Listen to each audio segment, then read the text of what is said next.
what I've never. Okay. Hey, So, hey, we're beginning our interview of each other of what we believe reality consists of and what we believe destiny is about, and how we manifest our worlds and our realities through our thoughts, and also how we can just sit back and receive what we want in life. So, my friend Savitri of Savitri Yoga is here hey. with me to speak with you about what you believe reality is, what you believe your destiny is, and how you manifest your reality. How do you manifest the world around you? And so we've been chatting about this, and we just want you to inquire as well. And yeah, so welcome to the call, Savitri. Is there something about yourself or your life, your business that has sort of allowed you to transcend the old sheeple consciousness and get into this higher dimensional thinking of we are not just, you know, taken by our world, but we are the creators of our world, and vice versa, that we are part of the river? Yeah, beautiful question. Thank you. Makes me want to go just like instantaneously into my breath and slow down. And yeah, to answer your question, I need that. It's just like tapping into my deeper consciousness and in order to bring up what we were talking about before about the push and pull and creating our reality or tapping into what's there, it's really about slowing down the process of the mental agitation and just connecting to something much deeper. So I've started getting into that space a couple of years ago already with access consciousness. I don't know if you've heard about them. Yeah. Access consciousness is this school of thought where we've learned to be more aware about our electromagnetic body, which I work a lot with now, of course, with Kundalini yoga. But back then already, we were tapping into the invisible and playing with energy. It was so much fun. It's a very joyous way of addressing everyday life and being in the present because you feel like you're in power. Actually, we're transmitters and we're receivers, and once you get into that space of being a transmitter and a receiver, it gets very, very joyful because then you can play and use your connection to the invisible to play with what's there already and what you want to manifest. So yeah, does that sound Yeah. something Yeah. Yeah. understandable? I Yeah. love the approach that you have. And I love this idea about accessing consciousness. So access consciousness in this moment, right? When we access our own consciousness in this moment, what happens? How do you know you're accessing your consciousness, right? Mm, And this is the middle point, right? This is the middle point between manifesting our future and just tuning into our destiny. yeah. So we're aligning with our destiny. This is basically what it's about. When we are in pure consciousness itself, it automatically happens. I'm just wondering if we can just explain again. Maybe some people are not sure about the word consciousness. How would you define consciousness, Jeffrey? Well, consciousness is our very nature. Consciousness is who you are without any ideas wrapped around that, without any thoughts or impressions upon the experience of who you are. So if you can just sit here and just be you without any ideas or thoughts upon that, what happens? What do you experience? Right? You experience your body, and there's a beingness, there's an energy of just pure being, right? So just relax into that. Slow down, relax into that. Just keep doing that again and again with your breath all day long, all night long, So until addictive. you quiet the mind completely. So the mind is like this crazy rudder on a boat that just keeps paddling, paddling, paddling, paddling. This is what you're talking about, manifesting. We're always manifesting something. We're always thinking about something. We're always creating something, going somewhere. But that's going to happen no matter what. The mind is still going to keep running its train. It's like the body has its own karma and it has to live it out, right? The body is doing its thing. We're sitting back here as pure consciousness, as the witness, just watching it paddle. You don't have to go upstream, right? And fight consciousness, right? You can just sit in consciousness, sit in yourself. Yeah. Yeah, in who you As we are. were saying, yeah, as we were saying earlier, it's like the yin and the yang, these moments of balance between Mm, being in action and taking responsibility of really speaking your truth and getting into that path of what your whole being desires, and then just being in the receiving mode. And it's like yeah. in Kundalini, we do that a lot. And of course, you've done all that also. But in my work, I really bring people into this space of deep meditation. And what Yogi Bhajan used to say is that, like, 15 first minutes that you sit in meditation, it's going to be like cleaning the trash of the mind. Like 15 first minutes that you sit, it's like the monkey is like like getting everything out there. There's a lot of information coming in, and if you can sit a little longer, then everything becomes peaceful, and you access that. In Buddhism, we call it the lake, this peaceful lake, which is always there in the back of our world, actually. And that's consciousness for me also, that space of total peace where you can really discern. And I often close my eyes because that's when I have the most clarity, is when I close my eyes. Mm, yeah, because you're removing like 90% of the stimuli, Yeah, and you close your ears, then you're getting rid of even more. yeah, And that's why it's important to just go away from the cities, go into the forests, the deserts, wherever, to get away and be alone and just breathe and close your eyes and just be. And if you can do that like once a week, you're going to feel amazing. that's what we do also in the pranayama class. I don't know if I told you, I have these online 6-day classes with my teachers from Rishikesh, from India. So these are little programs where we've put together every day 1 hour. And so we do some breathing techniques. And in India, we use pranayama to heal even diseases, because 90% of all the disease, including cancer, diabetes, asthma, everything, name it, immune system, everything is all based on anxiety, fear, all this Psychosomatic. psychosomatic. And we heal that with breathing. It's amazing how pranayama gets you in the space of total release and calming down the sympathetic system, parasympathetic system, the central nervous system. Well, this It's goes such a into our talk, right, of manifesting your reality, yeah, right? Just tuning into the frequency that you want to be at. yeah, And when you breathe and breathe and breathe, you're calming, you're releasing so much of the tension that's stored in the trauma that's in the body. So I think a lot of people out there are facing their trauma, feeling their trauma, getting kind of overwhelmed by their past or inner traumas with relationships or emotions. Or, anything can be stuck to us from the past. And it can be a good thing or a bad thing, depending how we relate to it.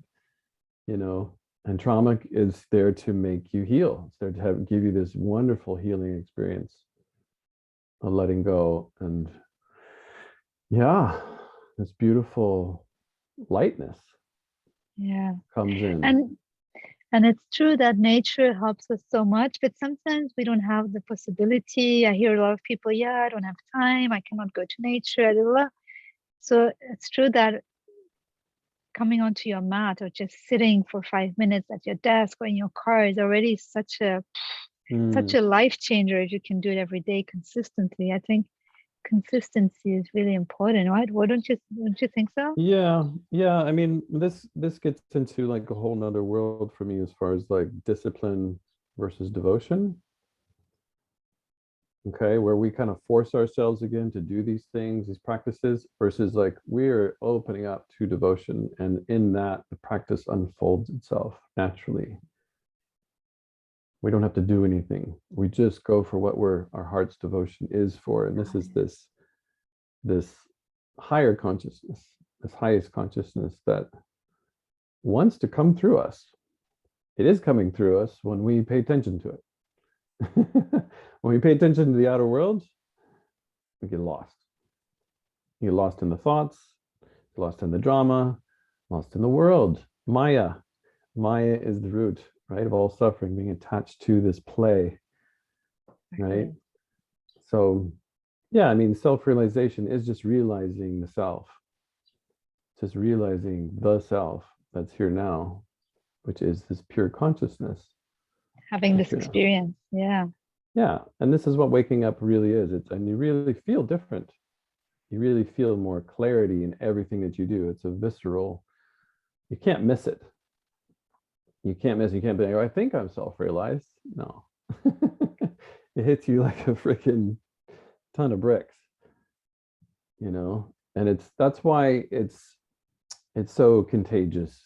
I find is when one person starts waking up, like the whole community starts waking up because they see the light is on and they see what they're missing. People realize like, wow, I'm really asleep. Wow, I am so asleep to what's possible with my existence, like experiencing life in this body. And I think, well, I tried to not think too much. I try to just feel. I try to just stay in my heart and in my belly and just be present to what it needs and wants and deserves and desires, and just attend to that without the ego ranting and raving like, I need it now. I want it now. I want to be free now. I mean, that doesn't create freedom. you know?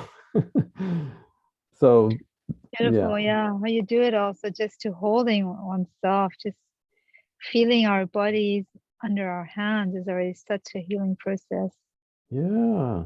Yeah. Just, The more you can touch yourself and be touched by others, you become more embodied, more present in the consciousness, this pure state of beingness that isn't seeking anything. It's just true bliss. It's true happiness as it is. And we can tune into that any moment of the day. So how would you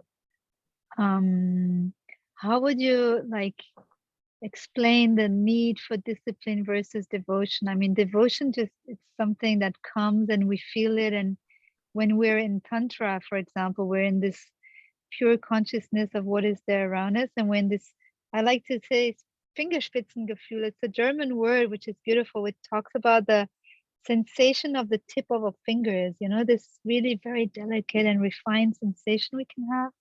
When we're in that space, we're in the whole consciousness, versus discipline, which actually gives us the tools to refine our sensation. Wouldn't you say that there's like a they work with each other. A need for both, right? Yeah. Yeah, but it's like when we think about, we want to do something, we want to motivate ourselves to live this higher lifestyle. We think, okay, what do I need to do? What do I need to physically do with my body to move into this place where I am beingness? But that's not it. It's more about how can you be that first, and then all the doing in your life comes out of that higher state of being, that higher, this connected place inside you. It's already connected. And that's what we need to remember, that's the goal, is to realign with that in the middle of the third side of the coin, I call it, where it's just the edge between dark and light and pushing and pulling and, manifesting and receiving, just receiving our destiny. That's already sort of written in the hemispheres. Exactly. Everything is there. The magic, just tapping into the magic. And that's why astrology is so crazy amazing. Astrology is a crazy amazing thing. And it's like, what, from the stars? How do you, and if you can open up to that aspect of life, you could really see and feel like everything is written in the stars, like to the deepest code, of the matrix, of the DNA of everything. And the consciousness is running through that. It's like the thread, the needle that runs through it all.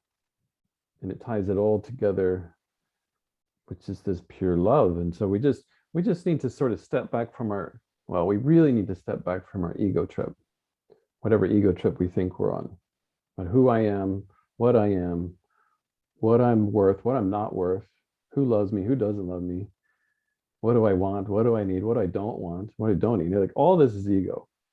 All of that is ego. We step back from all of that and we come into this place of just pure being, just pure being, presence, being with your own presence.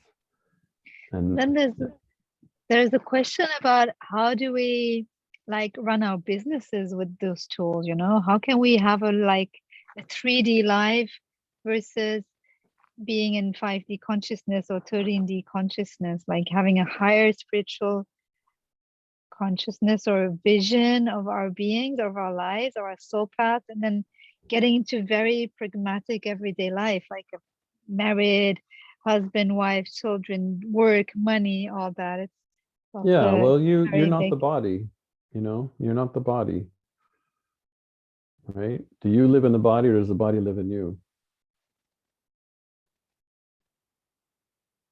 Right? So it's like the universal body as well is your bigger body. And so it's like when you tune into that level of awareness, of consciousness, you expand your sense of self to being beyond this physical form into the forms all around you. Like you're connected to everybody in the world. It reminds me of an amazing tool. I don't know if you've heard of it. It's called the mapping of Perilandra. Have you heard of it? MAP? It's called a medical assistance program, and it goes like this. It's we do a coning, like we invite higher instances like Pan, Devas of Healing, uh, most appropriate team of the White Brotherhood and higher self, and we call them all into a meeting. And so I have these regular meetings where I just connect to these entities and my higher self, and I go like, okay, what's there for me today? What is what is what does energy want me to do? Where do I have to focus? Where do I have to put my energy? What is important for my business to pick up? And so you can do that every day. You can do it once a week, once a month, and then just tap into what's there. It's amazing the concreteness and the details of the information you get when you do that. And it's super interesting. Do you also have such kind of protocols you do? Like, I know you have the manifesting tool, which you've developed. Yeah, I mean, I have 8 habits manifesting routine, which if you do this routine every day, it will skyrocket your vibration to a level where you will instantly attract what you want, like sometimes freakishly within minutes. It's very powerful. And anybody who can do it for 90 days is going to see some miraculous changes, guaranteed. But most people get stuck. Most people need training. They need help. They need some motivation and focus and push. And that's why I coach people to get out of the blocks and to get into this deeply focused awareness where they're being lived by life, by the body's karma is living through them. So you're not stuck in the struggle of, oh, what do I have to do today? It's like I sit back and I let the body do its thing. I detach from the, I don't know what you call it, it's just a level of attachment. I think we have two, I guess it just comes back to ego. It's like me, that I'm separate. It always comes back to the separate self. That's the root of all suffering. Is I am separate from you. And I have an agenda with you, blah, blah, blah. I get attached to the agenda, then we start to create problems. But if I flow with you and I feel like you are part of me, and we are just part of this harmony, this team, this tribe, we're earthlings, we are a tribe, you know? And the more you find out how much other forms of life exist in the universe and exist on this planet, you'd be like, oh, wow, we need to really stick together. We are earthlings. We are human beings. We are different than those other, whatever, 34 species that live on this planet that are not of this planet, right? And this is what interests me is how, our scope of reality keeps expanding as a globe and becoming more and more aware of the universe. Because the universe is infinite. There's trillions and trillions and trillions of Earths like ours out there. Trillions. So it's like we grasp that. It's like we kind of come into this humility of just like, okay, there's probably another me out there that looks like me, talks like me, very similar. What I love about this consciousness of being earthlings is that it it reminds us or puts us back into that space where we are all super connected. Like how many times you think of someone and they start texting you at the same Yeah. moment, or how many times someone pops up and it's just the right thing and right information. And so we have all these tools. I'm coming back to Kundalini, of course, where we work on the 10 bodies and where we expand our electromagnetic field, and it allows us to go, use all this technology we have. Like we're able of telepathy, we're able to have cosmic sex, we're able to have cosmic communication, we're able to do so many things with our different bodies. We're only using our mental, negative, positive mind, neutral mind sometimes if we're there, and our physical body, and we don't use the whole technology we have as a human species. And that's also so exciting. I'm so excited that people will start. For me, Kundalini, and well, okay, I'm very much into this, but for me, it's the medicine of tomorrow. It will help us really have an heightened experience of this amazing tool we have, this vehicle, which is a cosmic vehicle. I mean, people are not aware of it, but we're like walking gods and goddesses, and we're not experiencing that so much. I mean, we could have so much better sex and so much better communication, and we could be like creating so much just by being in that space of peace and visualizing and talking about what we want, and yeah, Mm, coming back to that, yeah, tapping into what is and creating. I was the same. yeah. And I find, like it's so much easier to remember that you are a god or goddess when you look in the mirror, when you talk to your friends, when you're smiling, when you're happy, authentically happy about appreciating the life that you have, this existence that's here now, that you're breathing and there's like this natural smile that comes in, right? We're just like, woo, to be And alive. love, yeah. Yeah, and Yeah. love. And I think that allows the godlike nature to kind of sink in or kind of sneaks in through the back door. It kind of takes over us and we realize we are a part of something bigger, this God source, this awakened self. So yeah. So I mean there's so much to be entertained by. Maybe we can even end on this godly, heavenly, Yeah. blissful message. It's so And send joyful. people to our websites for more information. Yes. Come and play with us, and let's play more and create more and expand and have fun, because basically we're here to experience this life through these bodies, and why not experience more of it, and step out of all these boundaries and walls that we have, conclusions, decisions we took like 100 years ago, and that are still refraining us of having this full body experience of life. Yeah. Yeah. So yeah, I offer 90-day super manifesting program and money back guarantee. That's a cool one too. I'll put all my details also in the info. So Yeah. subscribe and share this video if you want to spread the love. And Spread the love. oh, yeah, Thank you but for the now, chat. thank you. We will chat again soon. See you again soon. Okay. Bye.